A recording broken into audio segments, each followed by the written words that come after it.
I'm Brianna, 38 years old, and 3 weeks ago, at my father's funeral, my brother announced he was selling our family home to pay off his gambling debts in front of 40 people.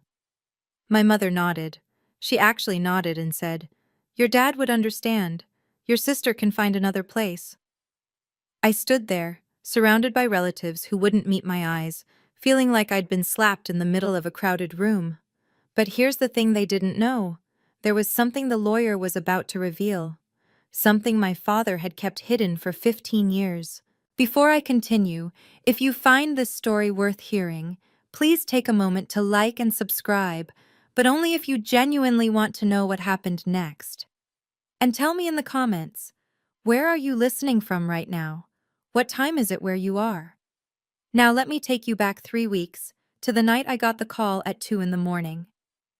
My phone lit up my tiny studio apartment in Center City, Philadelphia, the one with the IKEA bookshelf, the potted snake plant I'd kept alive for 6 years, and stacks of accounting textbooks I still couldn't bring myself to throw away.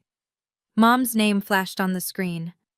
"Your father collapsed. He's at Jefferson Memorial. Come now." I drove 45 minutes through empty highways in my 2015 Camry, the one with 120,000 miles and a check engine light I'd been ignoring for months. When I pulled into the hospital parking lot, I spotted Marcus's black Mercedes gleaming under the fluorescent lights. He'd beaten me there. Of course he had. But it didn't matter. By the time I reached the ICU, Dad was already gone. The last time I'd spoken to him was 3 months earlier. A phone call that lasted maybe 90 seconds. He'd asked, "Are you doing okay?"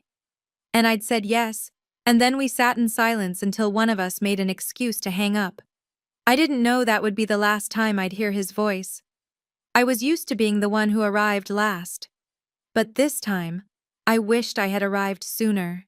To understand what happened at that funeral, you need to understand my family. 20 years ago, I was 18, sitting at our dining room table with college acceptance letters spread out in front of me.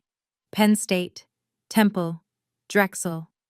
I'd worked my entire high school career for those letters, and I needed my parents to help me figure out how to pay for it. My mother picked up the Temple letter, glanced at it, and set it down like it was junk mail. "Why would we spend that kind of money on you?" she said. "You're a girl. You'll get married, have children. Your husband will provide. That's how it works." I looked at my father. He was staring at his coffee cup, jaw tight, saying nothing. That same year, Marcus, 3 years older than me and already a sophomore at Villanova, got everything handed to him. Not scholarships, just checks from our parents. They'd bought him a Honda Accord for his commute. They'd rented him an apartment near campus so he wouldn't have to deal with dorm life. I got a list of jobs that hired 18-year-olds, so I figured it out myself. I applied for every scholarship I could find, landed enough to cover 70% of tuition at Temple, and worked 2 part-time jobs, weekday evenings at a call center, weekends at a coffee shop, to cover the rest.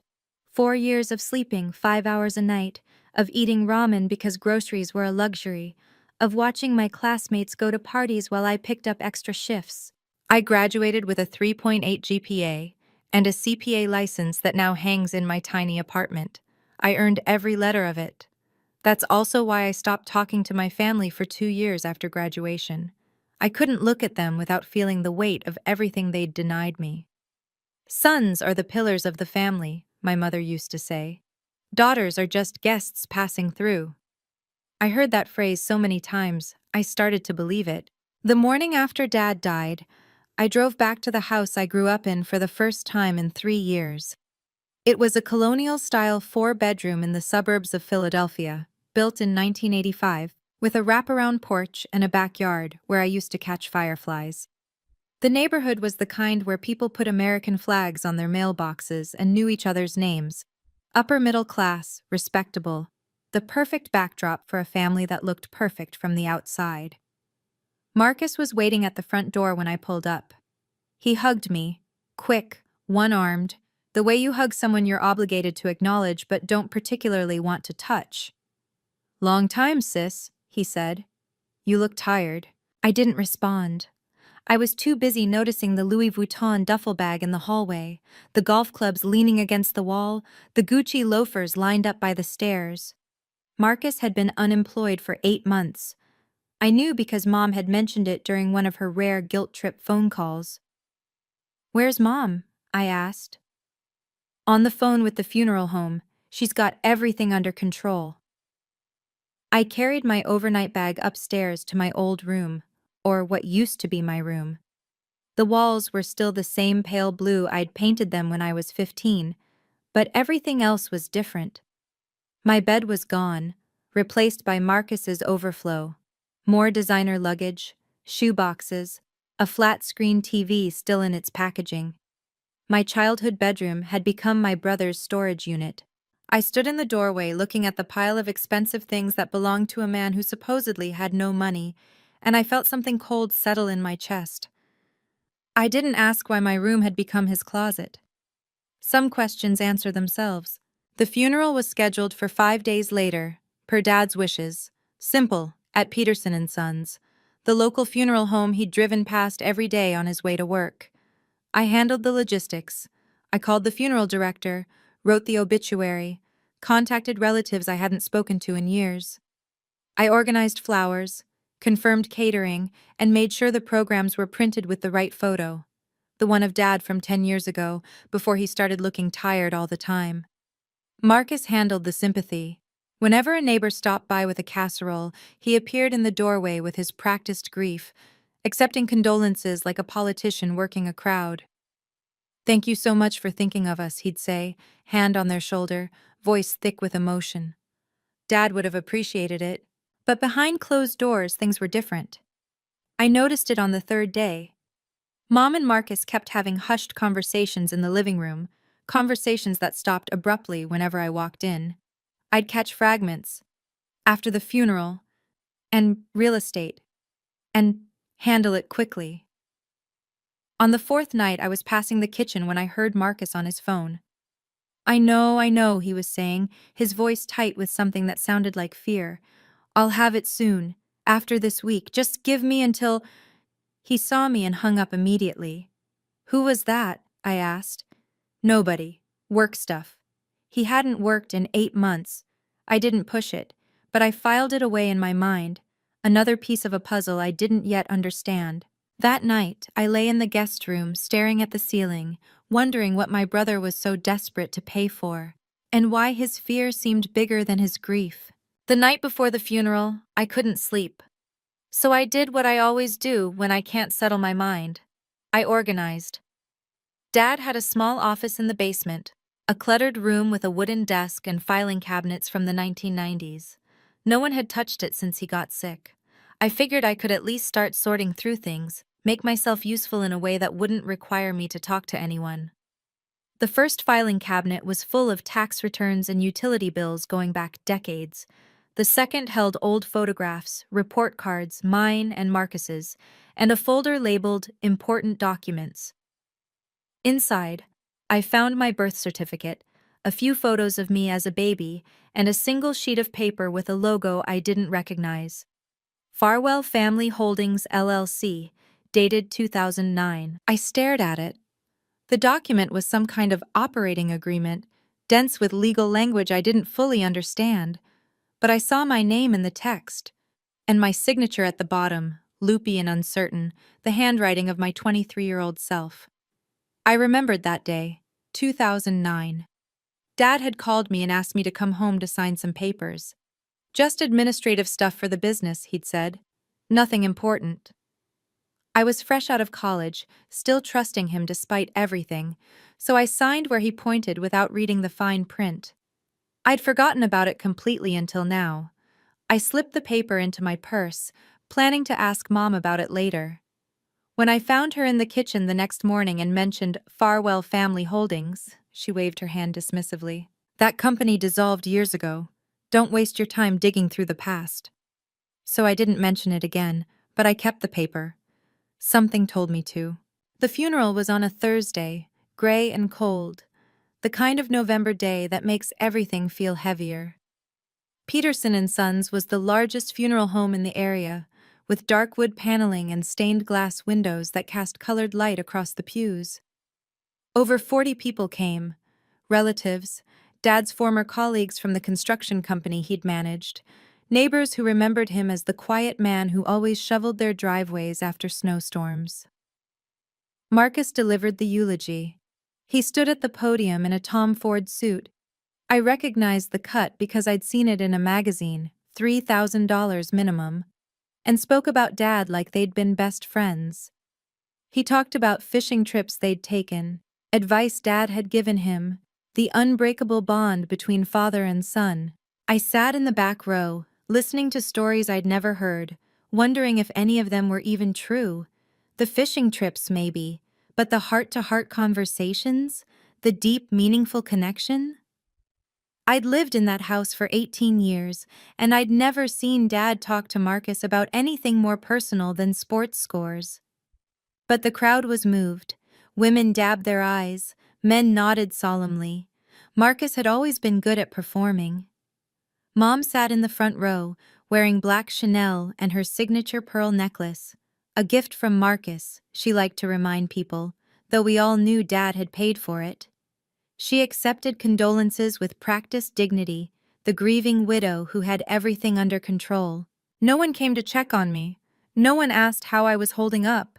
I was just background noise, the daughter who'd been away too long to matter. I didn't know the eulogy was just the opening act. The real performance was coming next. After the final prayer, most people started gathering their coats to leave, but Marcus stepped back up to the podium and cleared his throat. If I could have everyone's attention for just another moment. The room stilled. I saw Mom nod at him from her seat, a tiny, almost imperceptible gesture, like a director cueing an actor. Our family has been discussing what to do going forward, Marcus said, his voice carrying that same rehearsed emotion from the eulogy. And we've made a difficult decision. We're going to sell the family home. Murmurs rippled through the crowd. Aunt Patricia, Dad's sister, put a hand to her chest. The house on Maple? Richard loved that house. I know, Marcus said, shaking his head with what looked like genuine sorrow. But it's time for a fresh start. Mom doesn't want to be there alone, surrounded by memories. And frankly, the upkeep is too much for her to handle by herself. He paused, letting that sink in, then added, We've already discussed it as a family. Mom, me, and Brianna. We're all in agreement. My stomach dropped. I hadn't agreed to anything. I hadn't even been asked. I started to stand, to say something, but Mom turned around and looked at me. Her eyes were sharp, warning. Don't you dare make a scene. The house will be listed next month, Marcus continued. We just wanted everyone to know, so there are no surprises. After the announcement, people approached Mom with sympathy. Such a hard decision. Richard would understand. You have to do what's best for the family. No one asked me what I thought.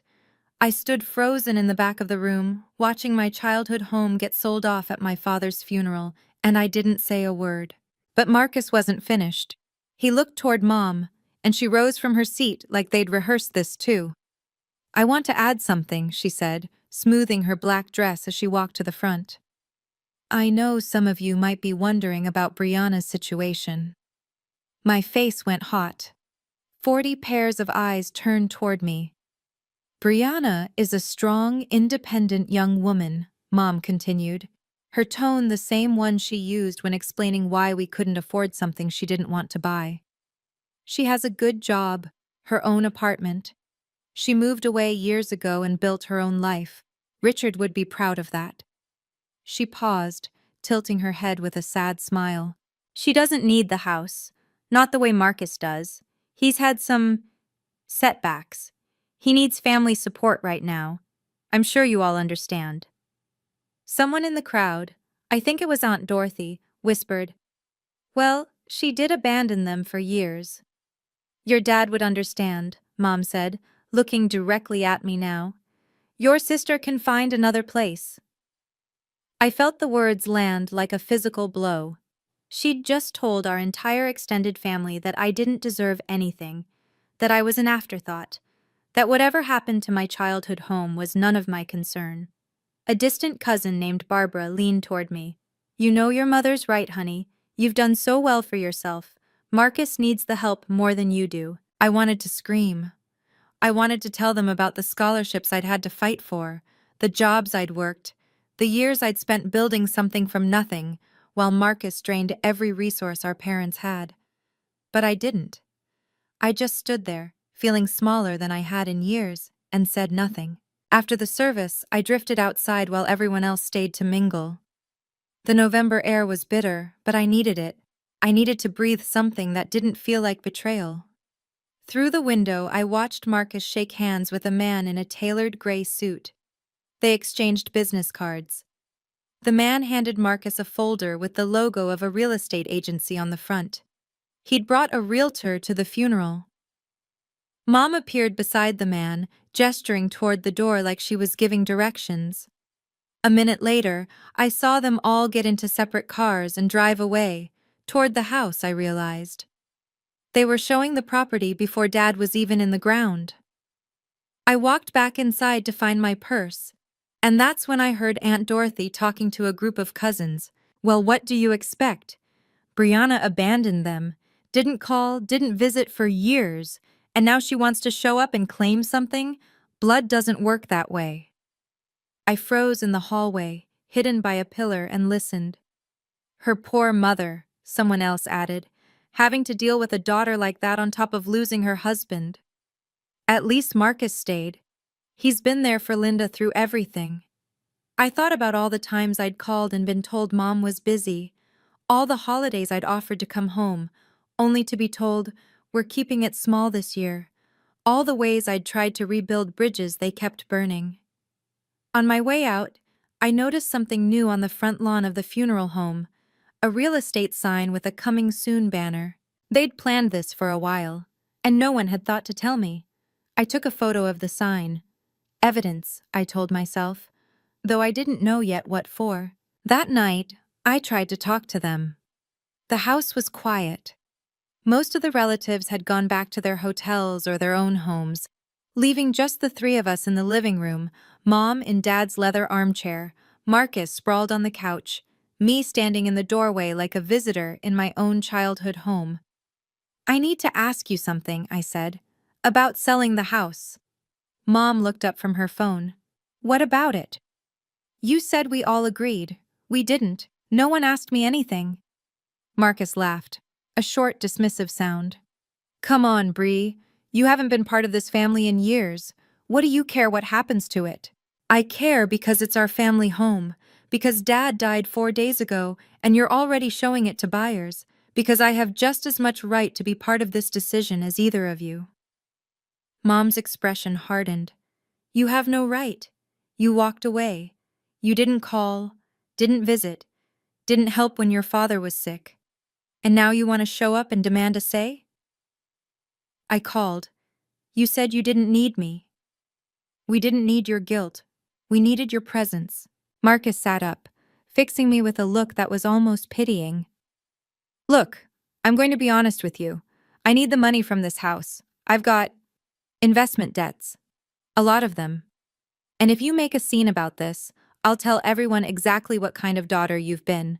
How you cut Dad off for 2 years. How you broke his heart." My throat tightened. That was my deepest shame. The years I'd refused to speak to Dad, and Marcus had just weaponized it. "I'm trying to help the family," he said. "You're trying to tear it apart." I left the room without another word, but I didn't leave the house. Not yet. I know what you're probably thinking right now. Why didn't I fight back? Why didn't I call a lawyer right then and there? But here's the thing you have to understand. This was my family, my mother, my brother, the people I'd spent my entire childhood trying to earn love from. Walking away from them had already broken something inside me once. I wasn't ready to do it again. If you've ever been in a situation like this, where standing up for yourself meant losing everyone you'd ever known, drop a comment below. Tell me I'm not alone. And if you want to know what happened next, stay with me. 3 days after the funeral, Mom called another family gathering, this time at the house. "To discuss the estate," she said. "So everyone's on the same page." 15 people crowded into the dining room. Aunt Dorothy, Uncle Frank, my grandmother on Mom's side, various cousins I barely recognized. The room felt smaller than I remembered, stuffed with bodies and opinions and the weight of decisions being made without me. Mom stood at the head of the table, a stack of papers in front of her. Marcus sat to her right, arms crossed, looking at me like I was a problem to be managed. "Here's the situation," Mom began. "Richard didn't leave a complicated estate. The house is the primary asset, worth around $800,000. My plan is to sell it, pay off outstanding debts, and use the remainder to support myself in my retirement." "What about Brianna?" Grandma asked. She was the only one who looked at me with something other than judgment. "Brianna has her own career," Mom said smoothly. "She doesn't need support. She moved out years ago, built her own life. I'm proud of her for that." "But she's still your daughter," Grandma pressed. "Richard's daughter." Aunt Dorothy, Mom's sister, jumped in. "With all due respect, Mother, Brianna hasn't exactly been present. She cut ties with this family. You can't walk away and then come back with your hand out." "I'm not asking for anything," I said. "I'm asking to be included in decisions about my own family's property." "You are included," Marcus said with a thin smile. "You're sitting right here, aren't you?" The room rippled with uncomfortable laughter. I felt my face flush. No one defended me. Not one person at that table spoke up to say I deserved a voice. Grandma caught my eye and looked away, her lips pressed tight. The real purpose of the meeting became clear an hour later. Marcus slid a document across the table toward me. The header read, "Disclaimer of interest in estate property." "What is this?" I asked. "It's simple," Mom said. "You sign this and you formally release any claim to the house or the proceeds from its sale. It protects everyone, keeps things clean." I stared at the paper. "You want me to give up my inheritance?" "You're not giving up anything," Marcus said.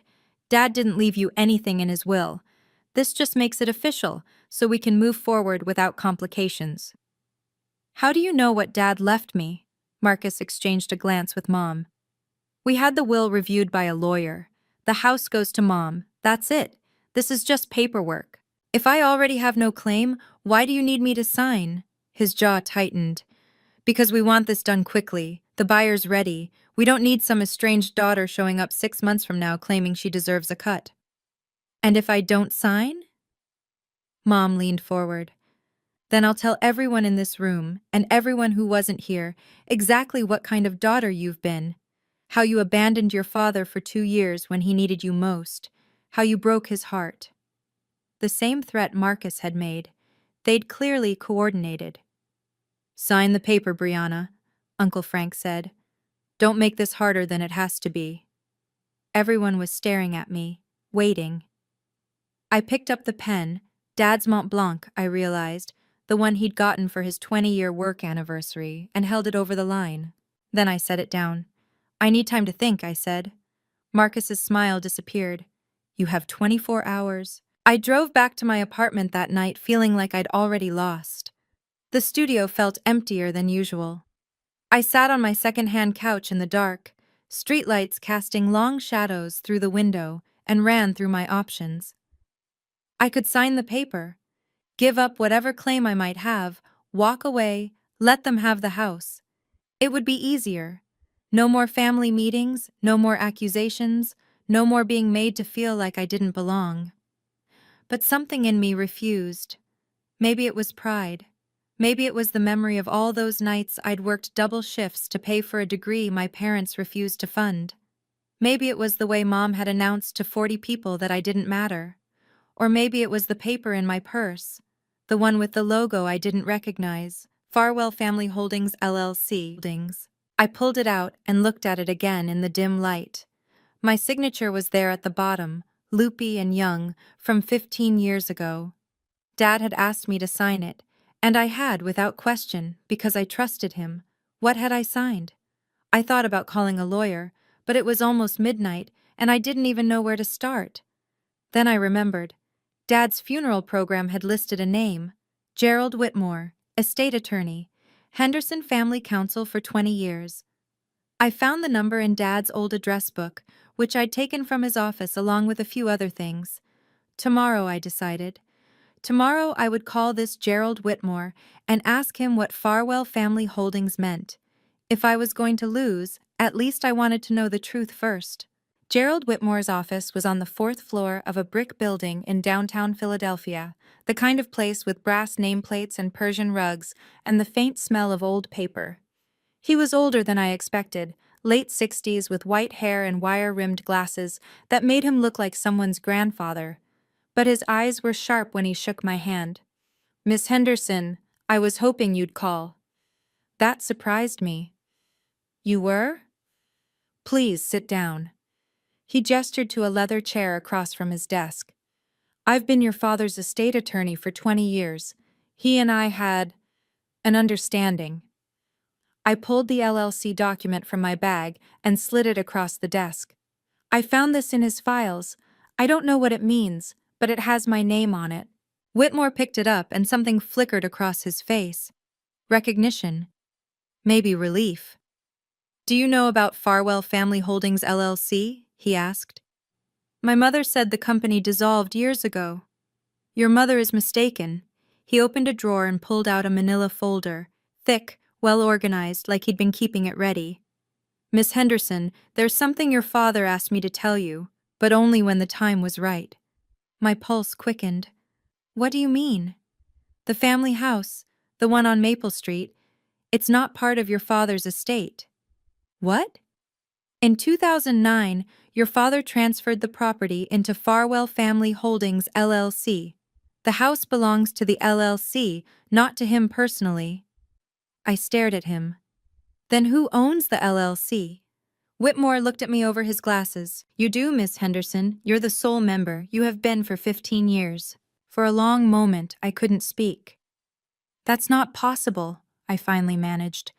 "I would have known. Someone would have told me." Whitmore shook his head slowly. "Your father was very specific about confidentiality. He didn't want anyone to know. Not your mother, not your brother, not even you, until it became necessary." "But why?" He pulled another document from the folder. This one was older, the paper slightly yellowed. "In 2008, your father came to me with concerns. He'd noticed changes in Marcus's behavior, gambling, debts, the beginnings of what would become a serious problem." I thought of Marcus's desperate phone call at the funeral home, the fear in his voice. "Your father loved your brother," Whitmore continued, "but he didn't trust him. He knew that if anything happened to him, Marcus would find a way to drain every asset the family had. So he created a structure to protect the most valuable one, the house." "Yes. He transferred it into the LLC in 2009 and designated you, and only you, as the sole member. The operating agreement is ironclad, properly notarized, filed with the state of Pennsylvania, maintained and compliant every year since." "He paid the LLC fees this whole time?" "He set up a small fund specifically for that purpose. He thought of everything." I felt tears prick at my eyes. All those years I thought Dad didn't care. All those silences I interpreted as indifference. And this whole time, he'd been building a fortress around me. "Your father wasn't good with words," Whitmore said gently, "but he was meticulous with documents. This was his way of saying what he couldn't." I wiped my eyes with the back of my hand. "What do I do now?" "Now," he said, "we set the record straight." Whitmore let me sit in his office for as long as I needed. He made tea, Earl Grey, in china cups that looked like they'd been his grandmother's, and waited while I processed everything. For the first time since Dad died, I really cried. Not the polite, controlled tears I'd shed at the funeral. These were ugly, gasping sobs that came from somewhere deep in my chest. Grief and relief and confusion all tangled together. Dad had seen me. All along, he'd seen me. I thought about every time he'd sat silent while Mom dismissed me. Every holiday where Marcus was celebrated and I was tolerated. I'd interpreted his silence as agreement, as proof that he thought I mattered less too. But that wasn't it at all. He just hadn't known how to fight for me out loud. So he'd fought for me on paper. Whitmore handed me a sealed envelope. My name was written on the front in Dad's handwriting. Shaky, the letters uneven, like his hands had been unsteady when he wrote it. He gave me this 3 months ago, Whitmore said. Asked me to hold it until you needed it. I didn't open it there. I wasn't ready. But I ran my thumb over the letters of my name and felt something shift inside me. There's going to be a formal will reading, Whitmore said. I'll arrange it for Friday. I'll invite everyone who was at that family meeting. They'll fight this, I said. They'll say I manipulated Dad or that the documents are fake. Let them say whatever they want. He pulled out another folder, this one full of receipts, notarized signatures, filing confirmations. I've been preparing for this moment for 15 years. The paper trail is impeccable. For the first time in weeks, I felt something like hope. How do you want to handle this? Whitmore asked. I'd stopped crying by then. The tea had gone cold, but my mind was sharper than it had been in days. I could tell them privately, I said. Pull Mom and Marcus aside, explain the situation, avoid a public scene. You could, Whitmore agreed. That would certainly be the more diplomatic approach. But they didn't give me that courtesy. I thought about the funeral announcement, the family meeting, the way they'd tried to humiliate me into submission in front of everyone I'd grown up with. They chose to do this publicly, to make me look like the ungrateful daughter in front of 40 people. So you'd like to set the record straight in the same venue? I'd like the truth to come out the same way the lies did. Whitmore nodded slowly. I'll schedule the formal will reading for Friday at 10 a.m. I'll invite everyone who was at that meeting. Your mother, brother, aunts, uncles, grandmother. They'll expect it to be a routine procedure. Will you need anything from me? Just be there. Bring the original document you found. I'll handle the rest. He paused, then added, There's someone else who might be helpful. Patricia Callahan. She was your father's accountant for years. She witnessed the original LLC formation.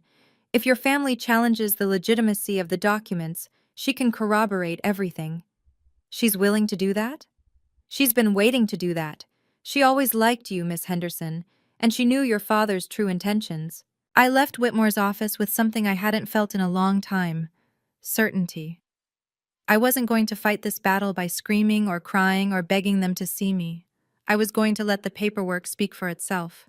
Patricia Callahan lived in a modest townhouse in Conshohocken, the kind of place with window boxes full of mums and a welcome mat that actually meant it. She was in her late 50s with silver-streaked hair and the kind of face that made you want to tell her your problems. I wondered when you'd come, she said, ushering me into her living room. Gerald called ahead. Tea? Please? She poured from a ceramic pot while I sat on her floral couch, trying to figure out how to start. But Patricia did it for me. Your father talked about you constantly, she said. Did you know that? No. He did. Every time you accomplished something, passed your CPA exam, got a promotion, he'd find a way to mention it. My daughter's doing well, he'd say. She's made something of herself. My throat tightened. Then why didn't he ever tell me? Because Richard Henderson was the most emotionally constipated man I've ever met.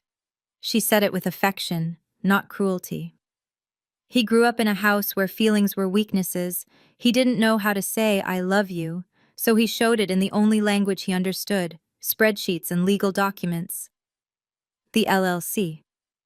I was there when he set it up. I witnessed the signatures, helped him file the paperwork.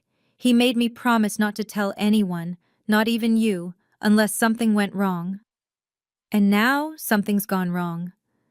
Your mother and brother are about to sell a house that doesn't belong to them. I'd say that qualifies. She set down her teacup and looked at me directly. Your father wasn't perfect, Brianna, but in the end, he chose you. Don't let them take that away. I nodded. I wouldn't. The night before the will reading, Marcus called. 24 hours is up, he said. Have you made your decision? I was sitting on my bed, Dad's letter still unopened on my nightstand. I'll be at the reading tomorrow. Good. I could hear the smile in his voice. Bring a pen. We'll get this wrapped up and everyone can move on. I'll see you there, Marcus. After he hung up, Mom called. Her tone was different, softer, almost pleading. Brianna, I know things have been difficult between us, but I need you to understand. This isn't about pushing you out. It's about survival. Marcus has gotten himself into trouble, and if we don't help him, people will get hurt. What kind of trouble? She hesitated. He owes money to dangerous people, a lot of money, over 300,000, maybe closer to 350. I've already given him everything I had saved. The house was supposed to be the last resort. So that was the real number. $340,000 in gambling debts. My brother had hollowed himself out chasing wins that never came. I'm sorry Marcus is struggling, I said, but selling Dad's house, my house, isn't going to fix him. It's just going to enable him to keep going. You don't understand. I understand perfectly. I'll see you tomorrow, Mom.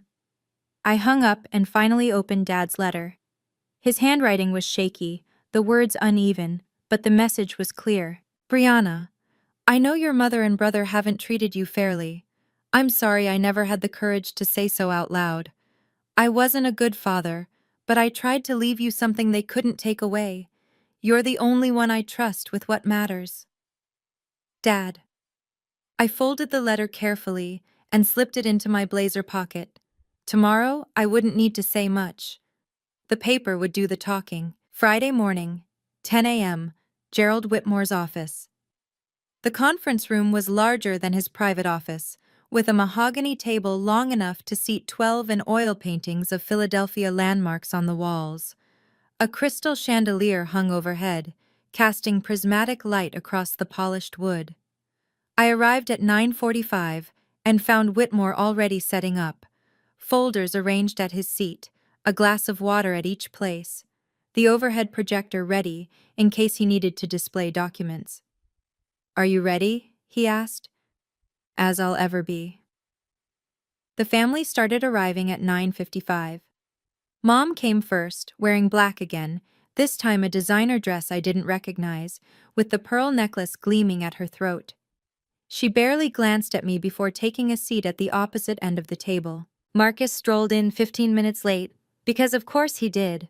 He was wearing the Tom Ford suit again, freshly pressed, as if this were a business meeting where he expected to close a deal. He clapped Whitmore on the shoulder like they were old friends. Thanks for putting this together, Jerry. Let's make it quick, yeah? Uncle Frank, Aunt Dorothy, Grandma, and a handful of cousins filed in after him, the same cast of characters from the family meeting, here to witness what they assumed would be my final defeat. Marcus caught my eye across the table and winked. Actually winked like we were sharing a joke. Brought a pen this time? He asked. I didn't answer. I just smoothed my navy blazer, the same one I wore to important client meetings, the one I'd bought with my own money after my first promotion, and waited. Whitmore closed the door and took his place at the head of the table. Shall we begin? I have to pause here for a second, because this is the moment I'd been waiting for my entire life. Not for revenge. I want to be clear about that. I wasn't sitting in that conference room dreaming about making my family suffer. I was waiting to be seen, to be acknowledged, to finally, after 32 years, have someone stand up and say that I mattered. If you've ever felt invisible in your own family, like no matter what you accomplished, it was never enough, then you know exactly how I felt in that chair. Like and comment if you're still with me. And stay close. What happened next changed everything. Whitmore began with the standard formalities, confirming everyone's identity, explaining the purpose of the reading, outlining the basic structure of Dad's estate. Richard Henderson's will is straightforward, he said, turning pages in his folder. Personal effects are to be distributed among family members at Mrs. Henderson's discretion. His vehicle, a 2018 Honda Accord, goes to Marcus. His savings accounts, totaling approximately $47,000, go to his wife, Linda. Mom nodded, looking satisfied. Marcus leaned back in his chair with the air of someone watching a horse he'd bet on pull ahead. And the house? Aunt Dorothy prompted. The Maple Street property? Whitmore paused. He removed his glasses, cleaned them on his tie, and put them back on, a gesture I would later realize was entirely deliberate. "Regarding the house," he said slowly, "there's an issue." The room went quiet. Marcus sat up straighter. "What kind of issue?" Mom asked. "The property on Maple Street is not part of Mr. Henderson's personal estate." "That's ridiculous," Marcus said. "He owned that house for 30 years. "He lived in that house for 30 years, Whitmore corrected. "But the ownership transferred in 2009. The property is held by a limited liability company called Farwell Family Holdings, LLC. I watched the blood drain from my mother's face. Marcus looked confused, like someone had started speaking a language he didn't understand. "What the hell is Farwell Family Holdings?" he demanded. Whitmore pulled a thick folder from beneath his notes. On the cover, in Dad's neat handwriting, was a label: Property Documents. Do not destroy. "I think," Whitmore said, "we need to discuss the corporate structure your father put in place 15 years ago." Whitmore laid out the documents one by one, like a dealer spreading cards across a table. In 2009, Richard Henderson transferred the Maple Street property into a limited liability company. The LLC was properly formed, the transfer was legally recorded with the county, and all taxes and fees have been paid every year since. "So the company owns the house," Marcus said. "Fine. Who owns the company?" "The operating agreement specifies a single member, one person with complete control over the LLC and all its assets." Whitmore looked at me. Every head in the room turned to follow his gaze. "That person is Brianna Henderson." The silence lasted exactly 3 seconds. Then Marcus exploded out of his chair. "That's bullshit!"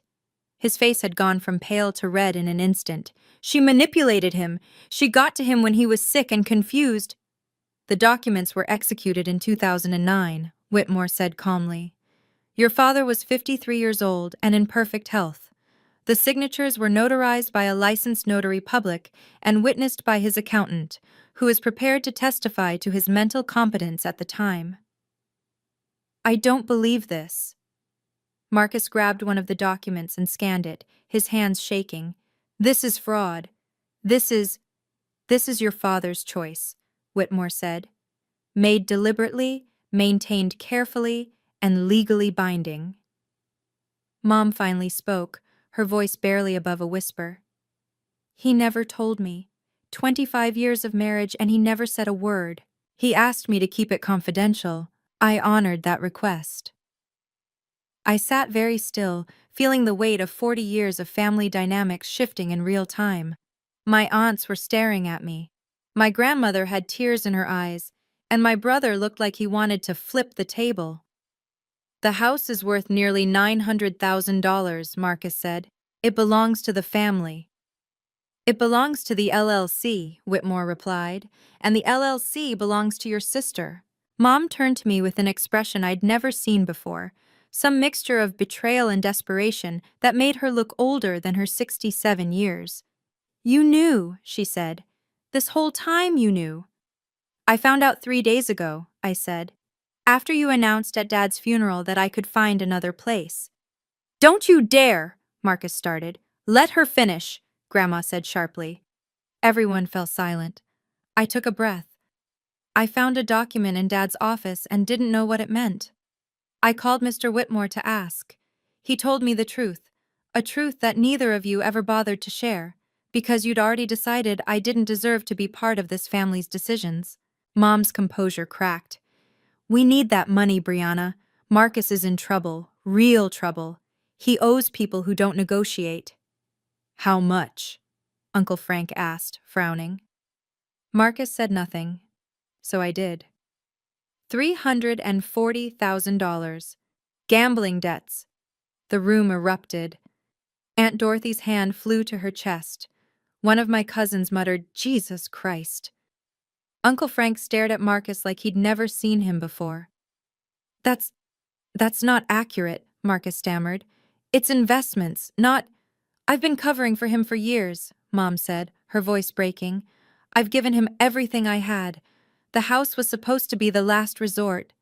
She looked at me with red-rimmed eyes.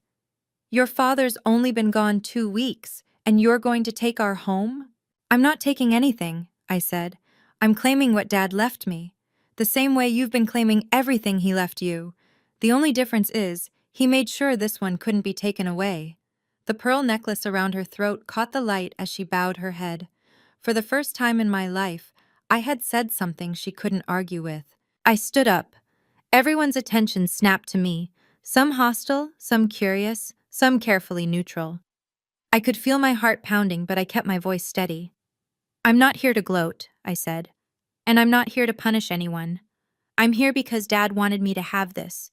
He made that choice when I was 23 years old, and he kept it secret for 15 years. That tells me something about what he believed. It tells me he was manipulated, Marcus spat. It tells me he saw what was coming. I looked directly at my brother. He knew you'd burn through everything he built if given the chance. And he was right. Marcus lunged forward, and for a moment I thought he might actually hit me. But Uncle Frank grabbed his arm. Sit down, Uncle Frank said. You've done enough damage. I turned to my mother. You can stay in the house. I'm not going to put you on the street, but it will be under a formal lease. $1 a month, renewable yearly, at my discretion. $1 a month? She repeated. And Marcus doesn't live there. That's non-negotiable. You can't. I can. The house belongs to my LLC. I decide who lives in it. The room was dead silent. I could see the calculations happening behind everyone's eyes, the power shifting, the old assumptions crumbling. Marcus needs help, I said softer now. Real help, not money to throw at bookmakers. If he wants to get treatment for his addiction, I'll support that, but I won't be part of enabling him to destroy himself. I picked up my bag and looked around the table one last time. I didn't ask for this, but I'm not going to apologize for accepting what my father chose to give me. Then I walked out. I made it halfway down the hallway before I heard footsteps behind me. Brianna, wait. I turned. It was Grandma, my mother's mother, moving faster than I'd seen her move in years, her cane clicking against the marble floor. Grandma, I'm sorry. I know that was... Don't apologize. She reached me and took my hand in both of hers. Her grip was stronger than I expected. I need to tell you something. We stepped into an alcove near the elevator, out of sight from the conference room. I knew, she said. What? About the LLC. Richard told me before he died. He asked for my blessing. I stared at her.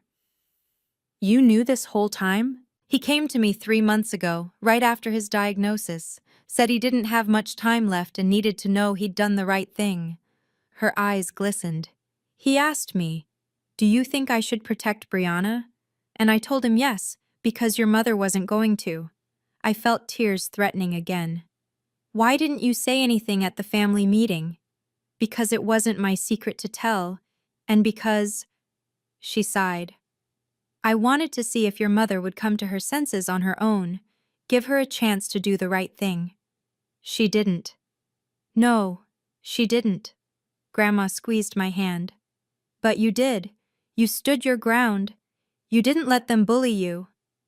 I learned from watching you, I said quietly. She smiled, a real smile, the kind I remembered from my childhood. You remind me of your grandfather. He was stubborn too, in the best way. She patted my cheek and turned back toward the conference room. Go home, sweetheart. You've earned a rest. I'll handle what's left in there. I was almost to my car when Marcus caught up with me. Brianna, wait, please. I stopped but didn't turn around. I could hear his breathing, ragged, uneven, like he'd been running. I know you're angry, he said. You have every right to be, but you don't understand what's happening. Then explain it. He moved around to face me, and for the first time, I saw past the expensive suit and the practiced confidence. My brother looked broken. Dark circles under his eyes, hands trembling, the desperation of a man who had run out of options. The people I owe money to, he said. They're not patient. They've been sending people to follow me, leaving notes on my car. Last week someone slashed my tires. Marcus! I'm scared, Bree. His voice cracked. I got in over my head, and I kept thinking I could win it back, just one more bet, one more game, and then it would all be fine. But it never was. And now I'm so deep I can't see a way out. I looked at my brother, really looked at him. The man who had been handed everything I'd had to fight for, who had squandered every advantage and still expected someone else to clean up his mess. And underneath all that, I saw the kid who used to play catch with me in the backyard. The teenager who walked me to school when I was scared of the older kids, before everything went wrong. You need rehab, I said, not money. I know. 90 days, minimum. A real program, not some weekend retreat. He nodded, not meeting my eyes. If you do that, I said, really commit to getting help, then we can talk about what comes next, but not before. And if I don't? Then you're on your own. Mom was waiting by my car. She must have slipped out a side entrance while I was talking to Marcus. Her makeup was streaked, the careful facade completely dissolved. She looked smaller somehow, like grief and shock had compressed her. Did he leave anything for me? She asked quietly. Richard, in that folder of his. Any message, any explanation? I thought about lying, telling her that Dad had written her a beautiful letter full of reconciliation and forgiveness, but she didn't deserve a lie. She deserved the truth. No, I said. He didn't mention you at all. She flinched like I'd struck her. 35 years, she whispered. I gave him 35 years of my life, and he left everything to— He left the house to me, I said. Not because he loved me more, because he knew you and Marcus would burn through it, and he was right. I was doing what I thought was best for the family. You were doing what was best for Marcus. There's a difference. She started to argue, then stopped. Something shifted in her expression, not acceptance exactly, but the beginning of recognition. I raised him the way I was raised, she said. Sons are investments, daughters are temporary. That's what my mother taught me. Grandma seems to have changed her mind. A bitter laugh. She always liked you better. Maybe she just saw me more clearly. Mom reached up and unclasped her pearl necklace, the one she'd worn every day for as long as I could remember, and held it in her palm for a moment. I don't know how to fix this, she said. Neither do I admitted. But maybe that's where we start. She didn't respond. She just walked away, still holding the pearls, leaving me alone in the parking lot with the weight of everything that had just changed. The will reading broke up slowly after I left. I heard the details later, from Grandma and from Whitmore.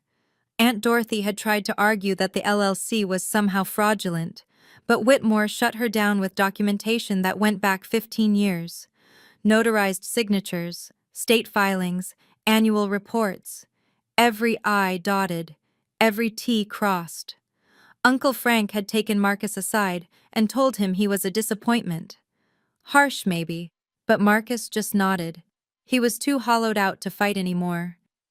Patricia Callahan called me that evening. You did beautifully, she said. Your father would have been so proud. I just told the truth. Sometimes that's the hardest thing to do. She told me she'd watched the family leave one by one. Some of them stopped to shake Whitmore's hand and mutter apologies for their earlier assumptions. A few cousins had apparently texted me, though I hadn't checked my phone yet. Your grandmother stayed until the end, Patricia added. She wanted to make sure the message was clear. She told your mother, "You did this to yourself, Linda. Don't blame the child." I smiled despite everything. Grandma had always had a spine of steel, even when the rest of us were crumbling. 2 days later, Whitmore's office sent me a formal package, the original operating agreement, the property deed, the keys to the house on Maple Street. All of it now officially, publicly mine. I held the keys in my hand, the same brass keyring Dad had carried for 30 years, with a worn leather fob and a tiny photo of me at age 5 tucked inside the clear window. He'd been carrying my picture all along. I just never knew where to look. 2 weeks later, I moved back into the house on Maple Street. Not permanently, not at first. I kept my apartment in the city for work. But I started spending weekends at the house, clearing out the clutter, fixing the things Dad had let go during his final months. The first thing I did was empty my old bedroom. Marcus's designer luggage, the shoeboxes full of sneakers he couldn't afford, the flat-screen TV still in its packaging, all of it went into the garage. He could pick it up whenever he wanted, but it wasn't staying in my room anymore. Then I repainted the walls. Soft sage green this time, a color I'd always wanted but never asked for. Mom lived in the guest room now, under the lease agreement we'd drawn up, $1 a month. She was quiet mostly. We didn't talk much, but we didn't fight either. It was a kind of peace I'd never expected. Awkward, fragile, but real. Marcus checked himself into a 90-day program in New Jersey. A real one, with group therapy and addiction counseling and no access to his phone. I didn't visit, but I sent a letter. Just one line. I'm rooting for you. He wrote back 2 weeks later. 2 words. Thank you. On Sundays, I started having dinner with Grandma. She'd come over with a casserole or a pie, and we'd sit in the kitchen where I used to do homework, and she'd tell me stories about my grandfather, the stubborn man I'd apparently inherited more than I knew. The house felt different now, lighter, like it had been holding its breath for years, waiting for someone to let it exhale. I put fresh flowers on the mantel where Dad's photo sat, yellow roses, his favorite. Last night, I sat on the porch as the sun went down, holding a cup of ginger tea, the same kind Dad used to drink every evening, though I never knew that until I found his mug in the cabinet. I'd read his letter 100 times by now. The words were wearing thin at the creases where I'd folded and unfolded the paper. But I could still make out the last line. You're the only one I trust with what matters. For so long, I thought my father didn't love me. I thought his silence was proof that I wasn't worth speaking up for. That I was invisible to him the same way I was invisible to everyone else in that house. But I had it backwards. Dad didn't know how to love out loud. He grew up in a family where emotions were weaknesses and actions were everything. So he showed me he cared the only way he knew how, by protecting me with documents when he couldn't protect me with words. I used to think strength meant fighting back, screaming, demanding to be seen. But now I understand it differently. Sometimes strength is patience. Sometimes it's building a fortress so quietly that no one notices until it's already standing. I'm not going to pretend everything is fixed. Mom and I are still learning how to be in the same room. Marcus has 84 days left in rehab, and I don't know who he'll be when he comes out. Some of my relatives still think I manipulated a dying man. But I know the truth. And that's enough. Dad never said I love you, but he wrote my name on every document that mattered. He gave me the house I grew up in, the security my mother tried to take, and a future no one could steal. That was his way of saying it, and I finally heard him. Thank you for staying with me until the end. If you've ever felt invisible in your own family, like no matter what you accomplished, you were always less than enough, I want you to know something. You deserve to be seen. You deserve to be valued. And protecting yourself isn't selfish, it's necessary. If this story meant something to you, please hit like and subscribe.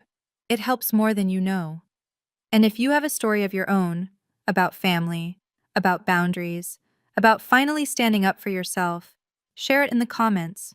I'd love to hear it. Check the description for more stories like this one. Until next time, be kind to yourself. You've earned it.